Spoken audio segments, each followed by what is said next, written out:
Windows 10 e 11 no mundo da Cracolândia. Chega, né, querido? Dividir mal, utilizando o nosso código DGVIP, você ganha 25% de desconto, várias formas de pagamento e é só usar e abusar. É tão fácil ativar quanto comprar. Global Cards, agora você tem preço especial na compra de Game Pass. Além disso, você tem acesso a gift cards incríveis e descontos especiais em toda a linha Xbox. Tá esperando o quê, querido? Bem-vindo ao mundo de Clayson, analista especializado do sofá.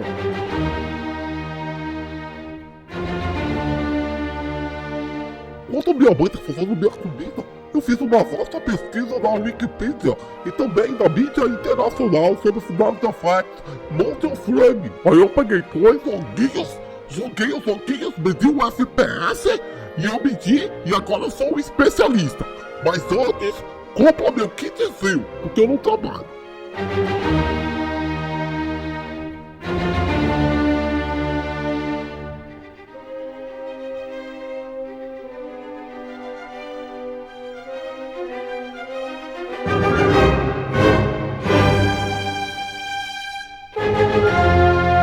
Bem-vindos ao DG, esse é o Hard Tech, o nosso conteúdo que dá uma escovada de bits. E cara, literalmente eu acredito que essa seja a maior escovada de bits que a gente deu. Você quer conhecer profundamente a tecnologia de Frame Generation do Fidelity FX 3.0, principalmente na sua incisão e como funciona e funcionará nos próximos jogos de consoles, chegou no lugar certo. Deixa no comentário se você quer conteúdos como esse, bem densos e profundos, ou se você só quer a festinha. Se nós vamos falar de Frame Generation, nós vamos falar de Optical Flow, ou Optical Flow.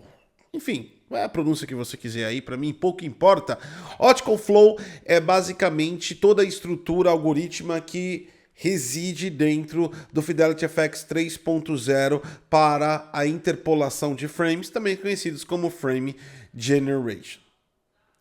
Por incrível que pareça, essa é uma exposição de informação que talvez seja novidade para muitos. Optical Flow não é uma tecnologia da AMD. Vai aí, analista do sofá, pesquisa. Optical Flow literalmente é a ciência do estudo do movimento sobre a imagem parada. Seria mais ou menos a definição. Mas parada no conceito da movimentação. Como parada com movimentação? Tudo que você está vendo agora nesse vídeo é basicamente minha câmera capturando exatamente 30 imagens por segundo. Essas imagens são disponibilizadas para você a 30 quadros por segundo, o que dá 33 milissegundos. Ou seja, você não consegue entender de forma clara que você está recebendo imagens estáticas, porque elas vêm tão rápido que cada movimento meu transmite um movimento para você. Esse é o fluxo óptico, ou seja, a sensação de movimento da imagem parada.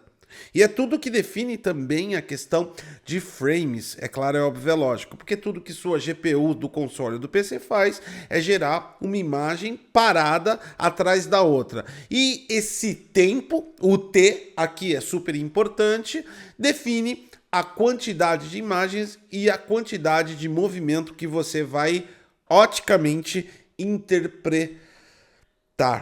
Tudo isso parece muito bonito e muito lindo e muito maravilhoso e óbvio demais. É claro, é óbvio, é lógico. Isso é muito óbvio. Então é tipo Isaac Newton com a maçã. Ah, caiu a maçã, descobri a gravidade. Porra. Gravidade sempre esteve lá, porra. Como é que você descobriu? Caiu a maçã e você ficou famoso. É isso agora. Tá de palhaçada. O algoritmo de fluxo óptico tem nomes, porque foi criado por cientistas da computação. O primeiro deles que a gente vai apresentar para tentar entender o que a AMD faz de verdade, e é disso que estamos falando, um laboratório para entender como a AMD chegou no ponto que chegou sem inteligência artificial, apenas de forma algorítmica, ou seja, de programação. Vamos falar de Lucas Canatti. Lucas Canatti não é um homem, são dois homens. Um é o Lucas, o outro é o Canatti. São dois sobrenomes de cientistas da computação que criaram juntos O algoritmo de Lucas Canadi. Capitão Óbvio. O algoritmo de Lucas Canadi trabalha muito com a questão da interpolação e a movimentação de imagens. Ele trabalha de um prisma onde o pixel tem que ser muito próximo de outro pixel e você consegue detectar a próxima intervenção do próximo pixel. De repente, agora o analista de sofá tá lá, Lucas Canadi. Vou pesquisar se é verdade que esse gordo tá falando. E aí você deve ter chegado na página da Wikipedia. Na página da Wikipedia tá falando um monte de coisa complexa, doida aí, que provavelmente você não entende, vai entender a partir desse vídeo, mas se prenda a uma imagem que aparece nessa página da Wikipedia. Primeiro é a da mosca dentro de uma esfera, que é a visão que tenta representar o fluxo óptico sobre a visão da movimentação. Talvez você não tenha entendido isso. Pula para outra imagem. Tem um monte de setinha para tudo quanto é lado. Blá, blá, blá, blá, blá, blá, blá, blá. Ou seja, a movimentação de uma imagem bidimensional, ou seja, 2D, uma imagem que traz uma sobre a outra e se movimenta através dos pixels. E agora a gente volta para o mundo do game. Porque a gente já sai da Wikipedia, porque a Wikipedia é lugar para quem? Para analista de sofá. Bom, aqui eu repliquei o algoritmo e a ideia de vetor x, y e tempo de Lucas Canadi. A gente fez em Python aqui, eu peguei duas frames, uma consecutiva da outra, nos modos fidelidade e performance dos três consoles para a gente examinar os resultados e elaborar isso junto com o que a AMD diz, certo? Vamos pegar aqui então essa imagem aqui parada, agora na próxima imagem a gente vai desenhar setas, tá vendo? Nós temos aí um monte de desenhos de setas, esse é o modo Xbox Series X fidelidade. Aqui em cima eu acrescentei aí o número de setas desenhadas. Entenda que o número de setas representa o número de direções que a gente pode ir com esse algoritmo.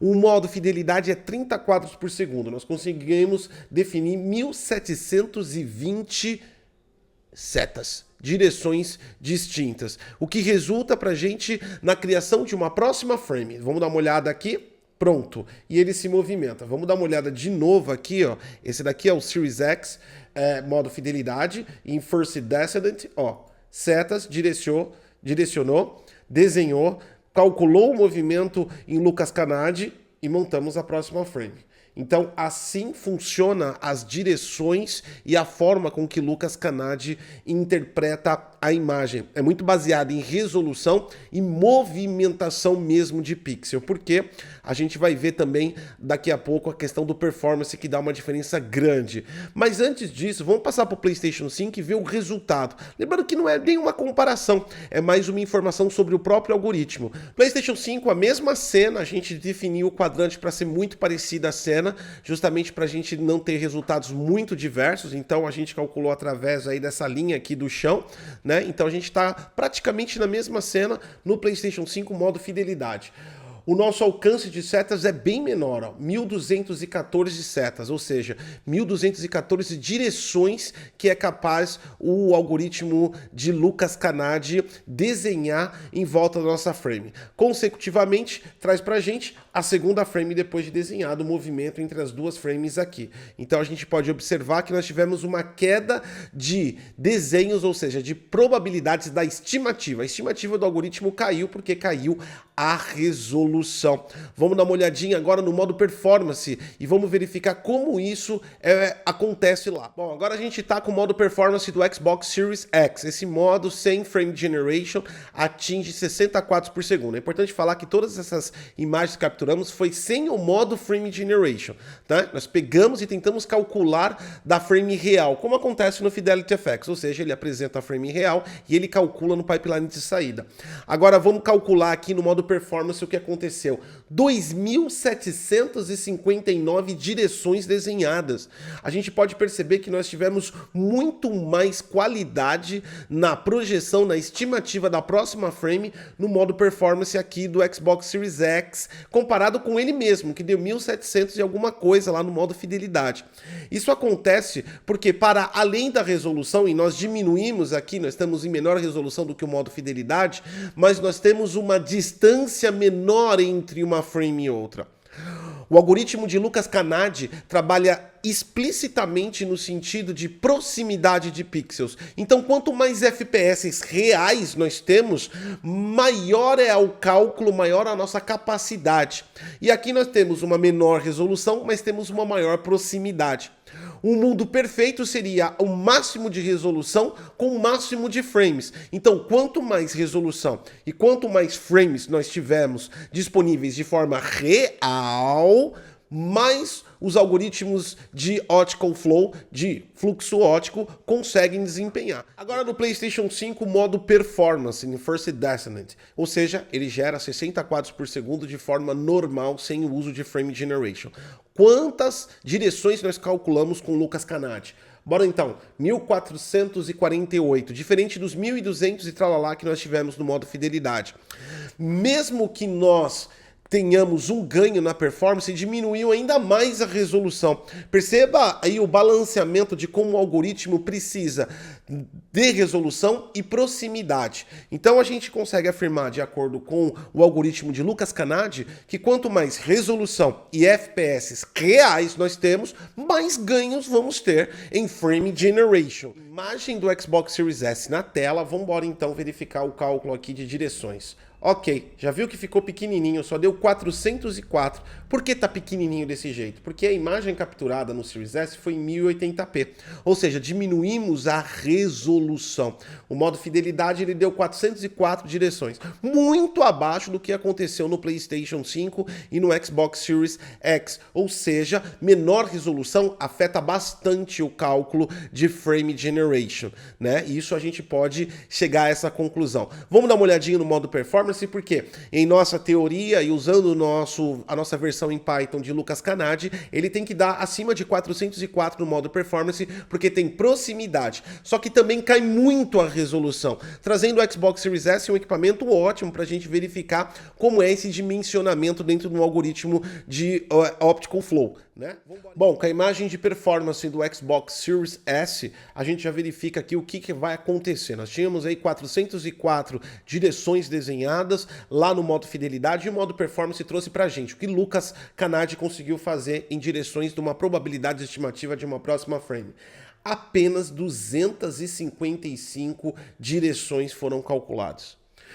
Isso acontece porque em First Descent, para atingir 60 quadros por segundo, cai muito a resolução, mas cai muito mesmo a resolução. Então a gente vê que nós precisamos de quadrantes de pixels reais XY e proximidade, mas quando a gente tem muita proximidade, porque o console atinge até 60 quadros no modo performance sem frame generation, mesmo assim a gente fica em déficit, e é por isso que ele não consegue alcançar muitos FPS, mesmo com frame generation ativado. Mas, claro, tem variações. Tem locais que vai ficar melhor, tem locais que vai ficar pior. Aqui a gente deu uma dimensão de uma cena bem complexa, né? Então ele pode aumentar em alguns locais, a gente vai ver isso. No entanto, a gente verifica que sim, é um composto de resolução e proximidade, ou seja, a variável t de tempo dentro da fórmula XY de cálculo de vetor de Lucas Canadi, trabalhando com quadrantes de pixels, depende não só de resolução como proximidade.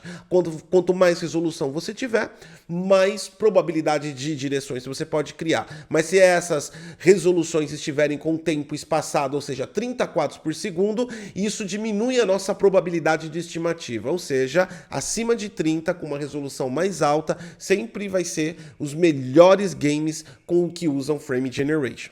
Agora a gente volta aqui para o do Xbox Series X e vê como um detalhe interessante sobre realmente a movimentação, né? Olha que interessante que a gente tem aqui. Tá vendo aqui, ó?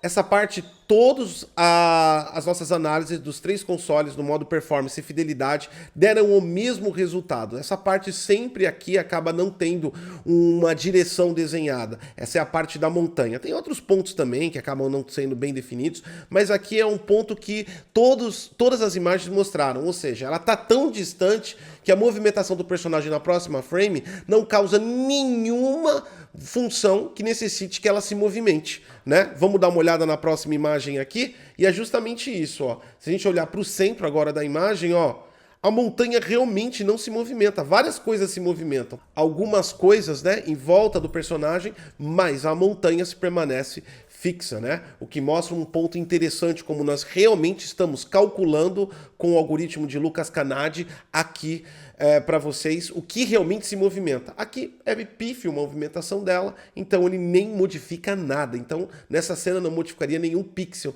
nesse quadrante. Em nenhuma das imagens, você pode voltar aí no vídeo, aqui no meio ele preencheu qualquer direção. Uma coisa legal que eu quero te falar é que esse algoritmo que compara duas imagens, a frame atual e a frame posterior que nós criamos, está disponível para você, isso mesmo.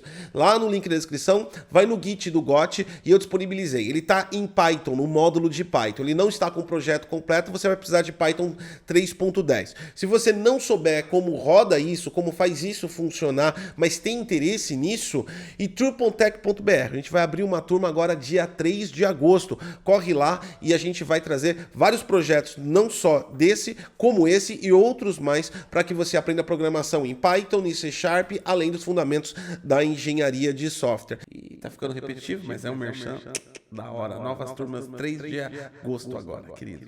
Corre. Ok, mas aquele exemplo de Lucas Canadi foi só da Wikipedia. A gente pode fazer muito mais. A gente pode, além de tentar verificar a movimentação da cena inteira, rastrear objetos específicos com Lucas Canadi, ou seja, os objetos que se movimentam mais. Vamos dar uma olhadinha nesse vídeo que a gente fez sobre esse algoritmo aqui, usando o First Descent, agora baixando aqui o personagem.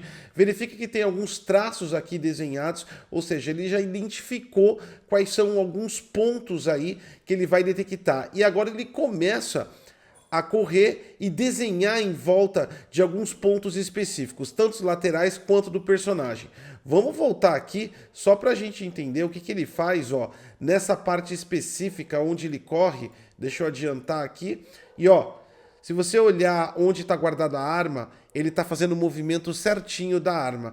Aqui a gente está, para além de rastrear, também a gente está armazenando esses dados em imagem, né? O que seria talvez, quem sabe, aí um futuro do Fidelity FX, um cache, porque a gente está criando um histórico de movimentação, um histórico de cálculo sobre um personagem que sempre tem a mesma movimentação, que é o personagem jogável, né? E também os NPCs.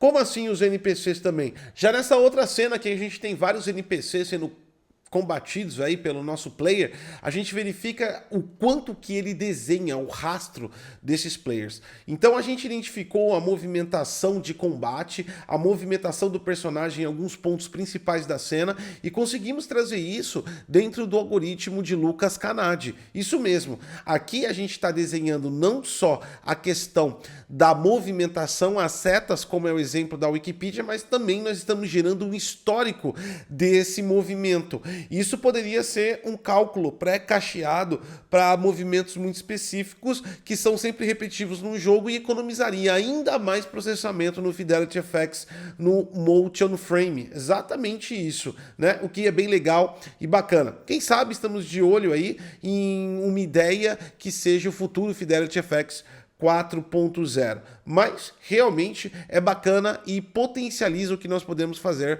com esses algoritmos óticos e não temos nada de inteligência artificial aqui sendo dimensionada. E agora o analista de sofá está pesquisando sobre isso e não tem sobre isso. Eu estou criando agora no YouTube. É porque a gente é criador de conteúdo, de verdade.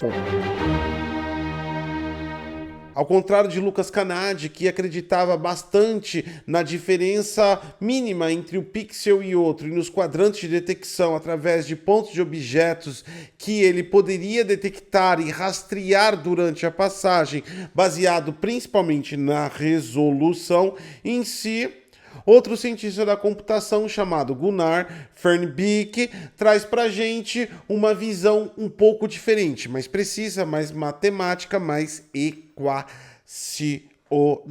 e também um pouco mais rápida do ponto de vista computacional atual, que é assíncrono.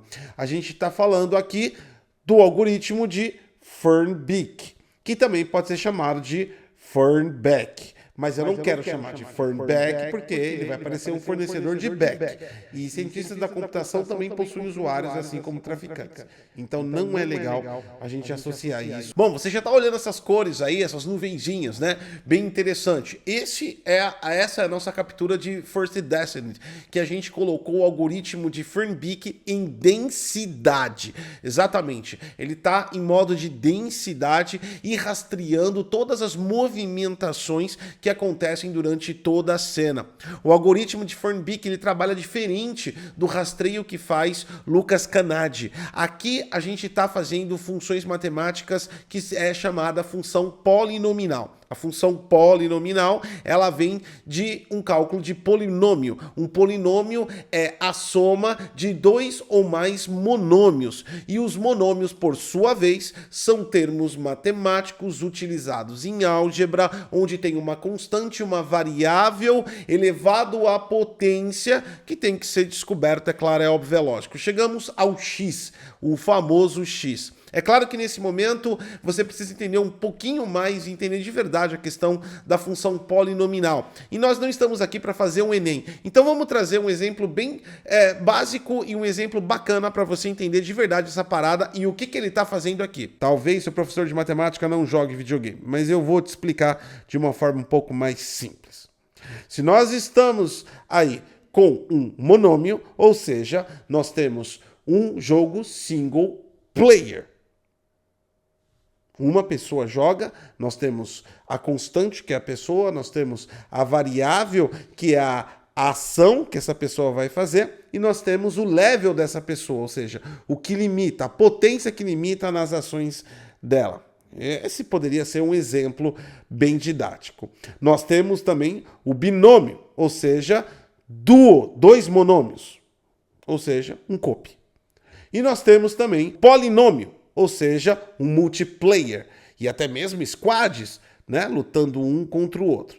Agora, quando nós chegamos na função polinomial, nós temos um multiplayer massivo, onde nós temos vários squads, binômios, monômios, e todos eles entrando em cima disso. Não é só jogo de xadrez e dama que usa matemática, também jogos computacionais.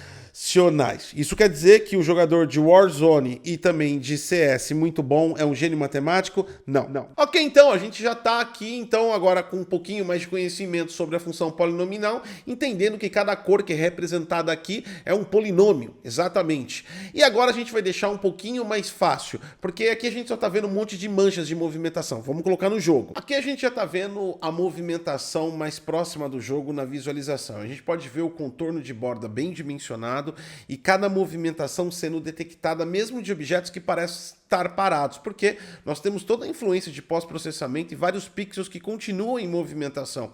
Dessa forma, o algoritmo de Fernbeak, ele consegue ser mais preciso nesse cálculo de função polinomial e principalmente para o ambiente. Aquilo que ele não o fez, né, em relação ao algoritmo de Canadi, que foi a dimensão da movimentação de cada frame com as setas, e depois até a gente utilizou rastreando objetos específicos como personagem principal, ele trata a cena como um todo, mas ele consegue mostrar toda a movimentação que ocorre na cena. A junção desses dois algoritmos pode estar adiante do que é o Fidelity FX Super Resolution no Frame Generation no FSR 3.0. É claro que a gente não está admitindo que a AMD está usando os dois algoritmos, mas sim, ela está usando a ideia central desses dois algoritmos para gerar as frames. E aí você pode ver como é possível detectar e quando um pode falhar, no caso de Lucas Canadi, que pode ter falhas principalmente em baixa resolução, é possível até evoluir através do nosso algoritmo de Fernbeak. É claro que tudo isso vai depender do quanto se consegue processar. E é disso que a gente vai falar agora. Bom, como vocês viram, a gente estava trabalhando com pré-processamento. Para fazer isso em real time, precisa de muito mais do que eu fiz. E precisa de muito mais mesmo. Trabalhar com vídeos é uma coisa, trabalhar com imagens em real time é completamente diferente. Um dos processos que realmente são significantes no Fidelity FX Super Resolution 3.0 e também estão definidos no Frame Generation é basicamente Swap Chain. Swap Chain é uma função que também já pré-existe no DirectX 12 Ultimate, chamada IDXGI, ou na API Vulkan, chamada VK Swapchan. E agora os analistas de sofá vão pesquisar. Vai lá, pesquisa. Vai achar o Swapchan. Na verdade, ele faz com que as funções que precisem de muito processamento trabalhem com threads. Ou seja, ele é um processo assíncrono. Seja qual for o algoritmo modificado da AMD que use função ótica de Lucas Canadi ou talvez de Fernbeek, ela consequentemente vai ter que trabalhar por etapas.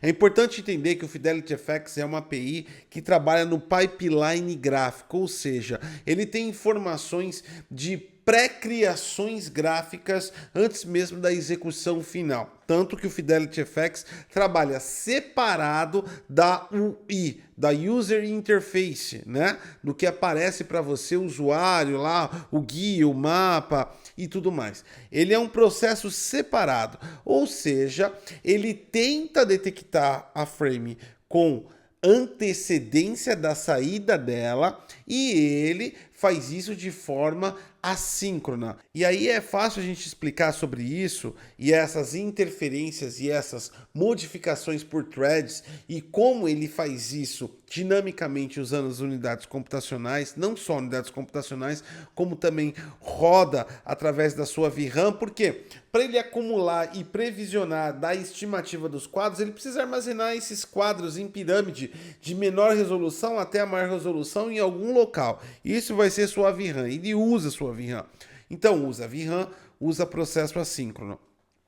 Dessa forma ele consegue trazer para você esse quadro a mais ou não. Nem sempre ele vai conseguir trazer esse quadro a mais. Porque a gente não pode esquecer que é um processo assíncrono, que depende de outros processos para que ele termine. Ou seja, o algoritmo de fluxo óptico precisa que seja terminado para que a gente gere uma nova frame. E se a gente não conseguir fazer isso com tempo hábil, o que acontece no sistema computacional quando a gente não termina no tempo hábil? A variável t dá timeout. E timeout é o quê? Inexistência de processo. Inexistência de processo em um jogo é o quê? Queda de FPS. A gente pode ver claramente isso acontecendo em todos os consoles nessa cena, onde eu escolhi essa cena que é basicamente uma parte grande aí é uma parte inicial de First and Descendant, e ali a gente, além de trabalhar com resolução, com frame generation, a gente também trabalha com players online e uma iluminação de lumen grande e uma grande amplitude de FOV. O modo visual, a gente está vendo muito mapa na frente, ou seja, é uma cena cara computacionalmente. Quando a gente chega nessa cena cara e ativa o Frame Generation, por exemplo, no PlayStation 5, dá uma olhada no que acontece. A gente quase chega a 60, só que chega um determinado momento que o bagulho desanda, basicamente. Isso não quer dizer que esses consoles com Frame Generation vão apresentar esse estado sempre. Isso quer dizer que nós estamos enfrentando variáveis onde o processo de Frame Generation está sobrepondo o processo do jogo em si e está diminuindo até mesmo a performance nesse exato momento. Porque se nós visualizarmos um game em modo 60 sem o Frame Generation nos dois consoles, nós entregamos essa qualidade de frames que você vê praticamente cravado, como vocês estão observando. É claro, é óbvio, é lógico que o Frame Generation não é um vilão.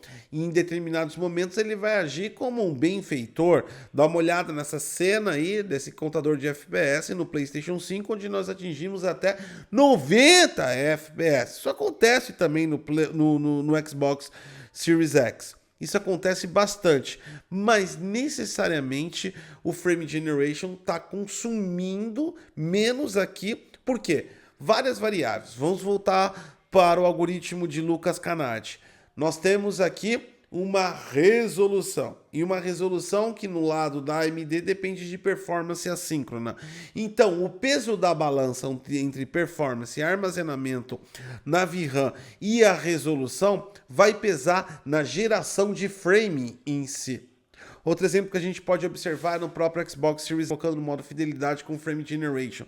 Nós conseguimos chegar a 35 frames. Ganhou, ganhou, mas ganhou definitivamente muito mal. E por que ganhou muito mal? Porque tem menor performance, menor resolução. É claro, é óbvio, é lógico, menor performance, menor resolução, mas ganhou. As pessoas esquecem de uma coisa, chamado HSLS, que é Pixel Shader 6.0. Fidelity FX tem uma dependência sobre Pixel Shader 6.0, que é a linguagem de programação dos sombreadores de pixel. Então, existe uma dependência de algumas tecnologias para que funcione corretamente. E sim, performance menores, como no caso do Xbox Series S, você vai ter menor resolução e menor performance assíncrona dentro da computação do console. Então você vai ter menores resultados. Isso não quer dizer que esses menores resultados serão constantes. Isso quer dizer que você vai presenciar umas travadas ou problemas inerentes ao frame generation mais nesse console do que nos outros. Mas os consoles mais potentes não estão fora dessa equação também. Vocês viram que eles caíram. Eu vou dar um exemplo de novo do PlayStation 5. Chegou a cair abaixo de 30 FPS em determinada situação. Isso porque estava trabalhando com várias variáveis. Que era o quê? Resolução, que era a densidade de players trabalhando em conjunto, ou seja, multiplayer, cooperativo. Essa missão era uma missão tipo capturar bandeira, que entra vários players para fazer junto. Isso não quer dizer que seja a mesma relação numa missão single player.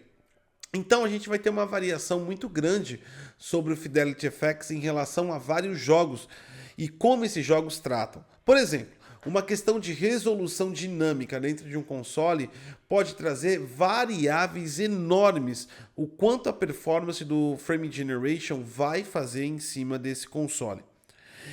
E uma coisa que acaba sendo obrigatória é VRR, e no caso do Xbox, que tem uma vantagemzinha a mais, que é VRR e FreeSync Premium. Por quê? Porque vocês vão ver que em qualquer hipótese vai variar pra caramba. Ou seja, você vai estar numa hora 90 FPS, mas em outra hora você vai cair de 90 para 30, para 40 FPS. E isso vai ser algo desagradável e vai causar, sim, uma percepção de queda abrupta de FPS com Frame Generation. Então, é preciso ter o VRR para equalizar. De forma geral, e para finalizar aqui todo o nosso contexto sobre esse vídeo, a gente pode falar da seguinte maneira. 1. Funciona. 2. Sim, mais resolução vai ajudar mais no Frame Generation. Como vocês podem ver aí, está rodando a 30 fidelidade no Series X e PlayStation 5, chegando a quase 60.